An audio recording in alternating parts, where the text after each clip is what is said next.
A terceira dica, que é uma dica que inclusive consta nos documentos oficiais federais, como a Base Nacional Comum Curricular, é uma dica importantíssima. Nos dias atuais, nós consideramos que a língua e a linguagem não se fazem apenas por meio de duas modalidades, que é a modalidade escrita e a modalidade oral.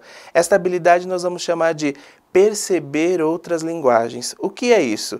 Um texto, como nós conhecemos, ele não precisa ser necessariamente somente escrito ou falado, mas ele pode se articular por meio de outras linguagens, como o som, a imagem, e essas imagens podem ser estáticas ou em movimento. Esses textos todos circulam na nossa sociedade de maneira muito veloz e com certeza os nossos alunos têm contato com eles. É muito importante que na sala de aula a gente leve esses textos para que possamos fazer discussão, mas sobretudo para que eles possam entender que essas linguagens são articuladas. Algumas dicas podem ser úteis, como por exemplo o trabalho com histórias em quadrinhos, e aqui você pode trabalhar com os vários gêneros dos quadrinhos, como por exemplo a tira, a charge, a história em quadrinho, que é um pouco mais extensa, as graphic novels. Você pode trabalhar também com curta-metragem, que é algo que os nossos alunos consomem muito e que às vezes parece algo tão bobo, mas que exige muita elaboração em termos de linguagem, humor, ironia e outros efeitos que muitas vezes apenas no texto escrito pode ser difícil um trabalho de compreensão.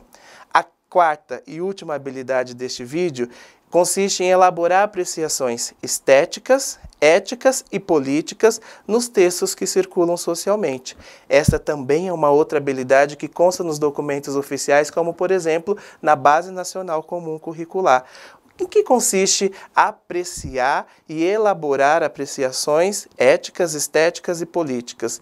Primeiro, se nós consideramos que todos os textos são frutos de outros discursos, nós precisamos considerá-los que eles também não são neutros e que os nossos alunos podem e devem se posicionar em relação a eles. Que perguntas podem ajudar a elaborar apreciações estéticas, éticas e políticas? Primeiro, perguntar se concordam ou não, mas se ficarmos só se concordam ou não, nós não teremos a totalidade dessa discussão. Você pode ampliar isso em sala de aula, perguntando: você concorda? Por quê? Você discorda? Por quê? Em que momento você discorda? Por que você discorda? Além disso, você pode utilizar de outras estratégias que estão ligadas a posicionamento.